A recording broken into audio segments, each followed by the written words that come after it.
Hey everyone! Today, we're unlocking the hidden science behind something most of us just do without a second thought, the fundamental movements of throwing and catching. We're going to break down the exact step-by-step biomechanics of these actions, and then we'll explore how structured play actually turns basic physical exertion into this really powerful neurological learning experience. Okay, let's dive into this. In today's explainer, we've got a structured journey laid out for us. We'll start with Section 1, the world of movement, then move right into the art of throwing, break down the science of catching, and finally tie the whole shebang together in learning through play.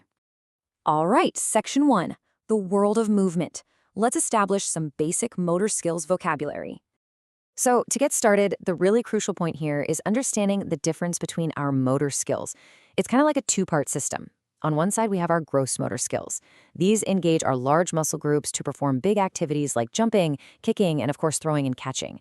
They are absolutely crucial for sports, overall physical fitness, and even just day-to-day physical work. On the other side, we have fine motor skills. Now, these involve much smaller muscles, particularly the ones in your hands and fingers, for precise, delicate tasks like writing, sketching, or picking up a really small object. And while they are distinct, mastering complex movements ultimately requires a pretty seamless integration of both of these systems working together. Moving right along to Section 2, the art of throwing. It's a simple but precise four-step process.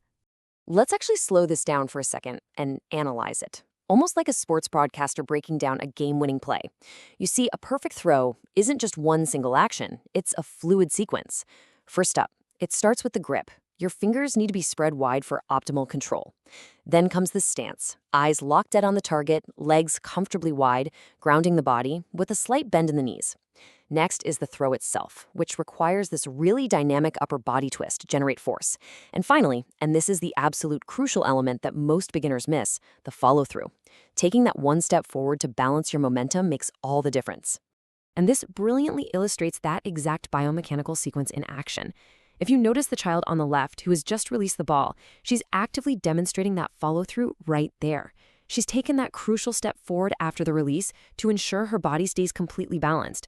Honestly, it is the absolute secret to throwing with both consistency and force. Now for the other half of the equation. Section 3, the science of catching and securing the ball. You know, just like throwing, catching relies on its own very precise set of mechanics. You want to start with a shoulder-width stance, knees slightly bent so you're ready to react. Now, positioning is literally everything here. You must get your body completely behind the line of the incoming ball, joining your palms together to form a little cup facing upwards. At the exact moment of impact, the goal is to catch the ball softly, right around eye level. And finally, your catching follow-through, bending your knees a bit more and pulling your hands back. That's what absorbs the kinetic energy. Now, if you take nothing else away from this section, remember this golden rule. Hold the ball firmly and pull your elbows towards the body.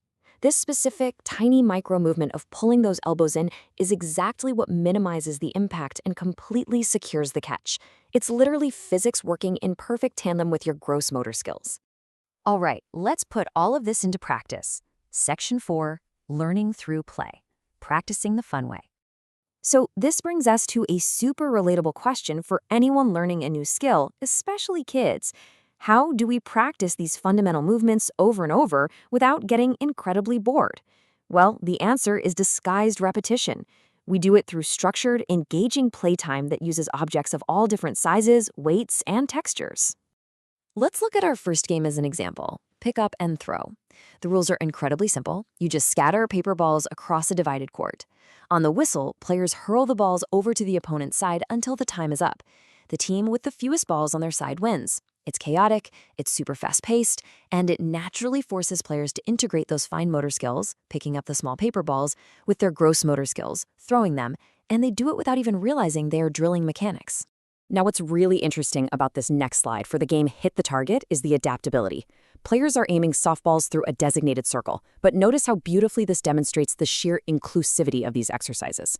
The inclusion of a child in a wheelchair shows us that developing accuracy, biomechanics, and physical fitness is completely scalable for all physical abilities. No one gets left out. Next up is Knock the Cones. Two teams try to knock down scented targets using softballs. Now, to keep things fresh and progressively overload those motor skills, you can simply swap the cones out for narrower targets, like cricket stumps, or even force the players to use their non-dominant hand. It brilliantly develops precise foot placement, visual focus, and spatial awareness. Then we have leader ball. In this one, teams form a line facing a designated leader who stands a bit of a distance away.